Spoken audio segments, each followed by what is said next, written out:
Hey guys, it's me, Maxxy Rainbow, and I am back for another video. So today I am super duper excited to just be kicking off my first video here in Turin. First of all, change of scenery, and also I know that this room is pretty echoey, so you could probably hear that. But I am here in Turin, Italy. My mind is literally blown. I cannot believe I'm here. So I just wanted to talk a little bit about my experience getting here and all that I've seen so far. So it's my second day now here in Italy, but I would say I'm on day 3 when it comes to like travel, because it actually took me 24 hours to get here into Italy. So for those of you who don't know, I have never traveled on my own before. I've only ever flown twice in my life, never on my own, never over to Europe. I've never been to Europe. I've never been to a different country before. So this has been a really weird, different experience for me, but it's been so exciting all at the same time. I left my house at about 10 a.m. to get to the airport. My flight wasn't until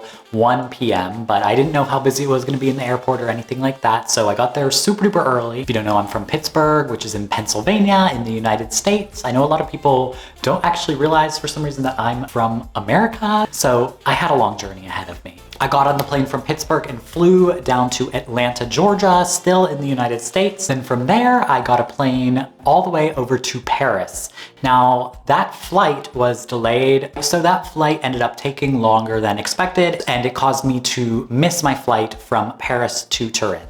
Now, I have never been on a plane for that long. The flight from Atlanta to Paris was about 8.5 hours, which was crazy, but luckily for me, I can sleep pretty well basically anywhere I go. So I had no problem sleeping on the plane. I slept most of the plane ride, and then we touched down in Paris, and that is where shit got really crazy. Again, I'm new to flying, so I don't know how much is normal experience and what was absurd, but my experience at that Paris airport was crazy. I'm so glad on my way back I'm going to Amsterdam and not Paris, because that was a mess. The airport was huge, but not only that, it was just so chaotic. I had to go through security again, which again, I don't know if that's normal, but I had to go through security. They like went through my bags, checked everything, made me take off my shoes, go through the scanner once again, even though I did that over in the United States. But when I was waiting in line for that, there were people pushing people out of the way. There were people getting dragged out by the police because they were like cutting through the line and stuff. It was a wild experience. I was really stressed when I first arrived in Paris.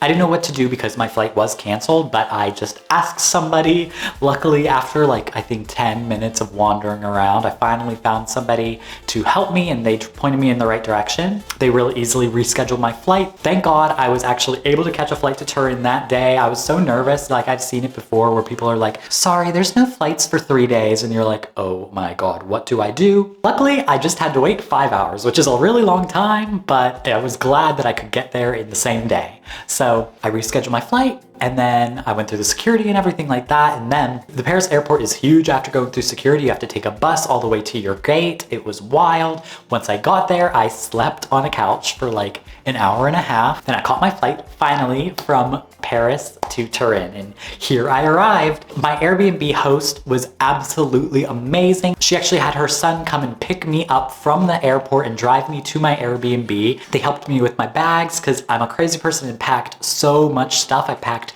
3 bags to come to Italy, and they helped explain a lot about the city on our ride over and everything like that, and we talked for a while. So I just wanted to give a shout out to my Airbnb host and her son, because they are just absolutely amazing. Once I'm no longer here, I'll actually share with you, who they are or whatever, because I definitely would suggest if you're coming to Italy, go through them, because they've been absolutely amazing and so helpful. So I left on Sunday. I arrived on Monday here in Italy after about 24 hours of traveling. It wouldn't have been 24 hours had I not missed that other flight. But I was kind of glad that I missed it, because it was just so chaotic in the Paris airport that even if I arrived on time, I don't know if I would have made it to the actual flight that I was supposed to get to, just given how chaotic the airport was and how crazy it was. I was so glad I could just relax and chill and, wait in long lines and not stress out about missing my next flight. So there's something so beautiful about flying from Paris to Italy, seeing all the massive mountains. I took some pictures, but seeing the mountain outside of my window from my airplane coming up past the clouds. It was just absolutely so beautiful. I did not expect that at all, and it was just stunning. So I got here, I actually ordered groceries and McDonald's to my house because I'm still kind of nervous to go outside and go shopping and exploring. I'm kind of scared just because I don't speak any Italian at all. And people have told me that still a lot of people here don't really speak English. So I'm kind of nervous to go into shops unless I have like an Italian friend with me to kind of help me through it and like help translate anything that needs translated. So I ordered my groceries here, but that was really a good experience, honestly, better than the United States. Ordering stuff, it came so fast. So I don't even know if I'm gonna go to a grocery store while I'm here. I mean, it was so easy to order stuff here. So my first real day kind of just mostly consisted of me getting my food and unpacking a little bit. I have so much clothes. I mean, it's still not unpacked. I don't know if I'm gonna actually fully unpack everything, but yeah. So that was my first day. I fell asleep and then here we are the next day. I thought I was way more like awake. I felt like I stayed up until like 2 a.m. But then when I fell asleep, I just could not wake up. So I didn't wake up until like 3 p.m. But that was all good. So then today I woke up, I got ready, and I went over and explored Pala Alpitar, which is where Eurovision is going to be happening this year. So it's really exciting because actually today they finally started working, at least on the outside. So now there's all these, signs up and these banners for Eurovision. I was told that those were not here yesterday, that they just started putting those up. And I'm just so excited. It really felt real. I think I was kind of nervous to leave my house yesterday, but today, just leaving once, first of all, girl, I don't drive, so I'm used to walking around in the United States, but European cities are way more built for walking around. So I'm not quite sure what the banners are on. I'm fairly certain that that's going to be like the press center. That is not where Eurovision is being hosted. Like that is on top of what is typically like a grassy park area. So I'm not sure, but I'm assuming that's the press area. I think that's what I've heard. Right across the street, however, is the venue where Eurovision is happening. I'm excited for tomorrow to explore even more of the city. I still don't know if I'm gonna be too nervous to go in any shops, but I definitely want to walk around and kind of get used to the environment. Even though Eurovision is pretty far away still, everybody I talk to is like, why are you here? Eurovision doesn't even start, like rehearsals don't even start for a week. I'm like, but listen. But even so, the environment around there is just amazing, and it's got me so excited. And people here seem really, really excited about Eurovision as well. Everybody that I've talked to has been really, really excited about the fact that such a huge event is happening here in their city. I am really lucky that where I'm staying is literally a 3-minute walk from my Airbnb to the venue for Eurovision. So then after that, I met up with a friend that I made through Tinder. That's actually kind of one of the ways that I'm trying to, meet people here, because I haven't met a lot of Eurovision fans from Torino who want to show me around. So I made a Tinder to try to meet people who wanted to show me around the city. And so I met somebody named Ian, and well, they had a drink and I don't drink. So we just sat and talked a lot about the city, and I'm just so excited to explore more of this city. I think tomorrow I have somebody who is going to help me figure out the bus situation, because public transportation can be really confusing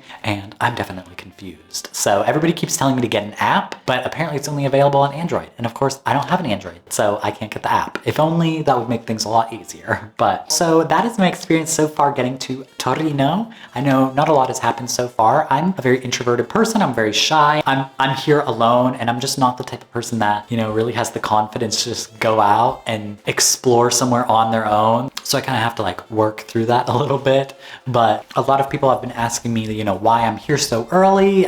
There's a couple reasons for that. Number one, because I'm so shy, I kind of wanted to give myself like a week before actual Eurovision stuff happens to get a little more comfortable with the city.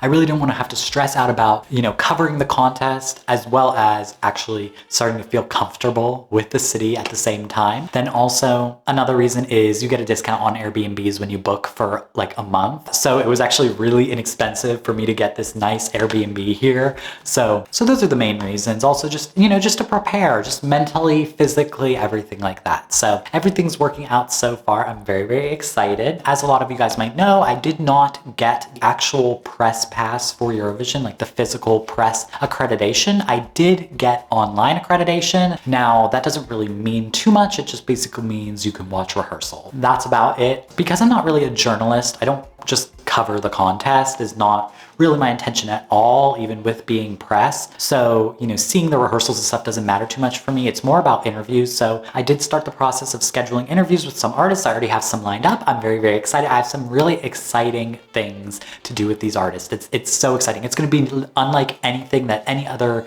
you know, Eurovision press people are doing right now. So I'm so excited to bring that content for you guys. I also want to do some street interviews. I'm not planning on doing any right now. I think I'm going to start once we're a little bit closer to the actual Eurovision happening. Once rehearsals start and artists are all here, I'm going to be around. I think I'm going to be posted around the actual park for a lot of the time. That'll be when I'm actually in drag. You know, I'm kind of nervous to walk around in drag right now just because people are probably going to be like, what is going on? Why is this very colorful person here? But hopefully once actual Eurovision things start happening, I'll be a little bit more comfortable to go and do that. And I actually have like a nice microphone that I'm going to be able to carry while I'm on the streets and interviewing people, so I can be like, oh, you know, what are your thoughts about Eurovision? Blah, blah, blah, blah, blah, blah. You know, but my interviews are not going to be like other people's because I'm not, oh, I forgot I have this microphone now. But my interviews are not going to be like, you know, a lot of the other Eurovision press people. I'm not a press person. I'm not a journalist. I'm not a journalist, okay? We have, you know, William from Wee Wee Blogs went to Harvard. I went to cosmetology school, all right? I went to hair school. I'm not trying to like compete with other journalists. I'm not a journalist. I don't run like a website or anything. So I know that that's not, you know, what I do. But first and foremost, I'm like a content creator for you guys, creating really fun stuff for the fans to watch. So that's what I want to create for you guys. And I really hope that I can do that. So thank you guys so much for watching this video. Please let me know in the comments down below anything that you want to see from me while I am here in Turin. I'm going to be doing mostly vlogs right now. This first week, I'm kind of touring the city and trying to get comfortable and understand more about what goes on here. So I'm definitely going to be doing more vlogs and like sit down talking videos like this one for the first week. But if there's anything specific you want me to see, I'm going to be stopping by Pala Alpitor probably like every single day. So I'll keep posting updates about that on my Instagram and my Twitter. If I see anything change from the outside, of course I can't go inside. Who knows? Maybe I'll go up to a worker and be like, let me in.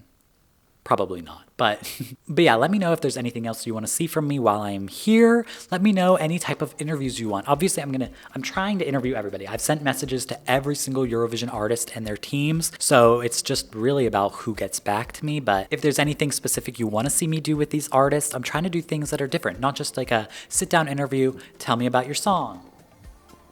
Oh, really? Tell me about your staging. You know, because like I said, I'm not a journalist. I'm not really trying to get information like that. I want to make fun content with the artist. So if you guys have any ideas, just let me know. And yeah, thank you guys so much for watching. Don't forget to subscribe to my YouTube channel so you don't miss out on any videos that I make while I am here in Turin. I'm going to be making some amazing fun stuff. So make sure you follow me here. And yeah, guys, my name is Maxxy Rainbow. I will see you all later. Goodbye. Mwah.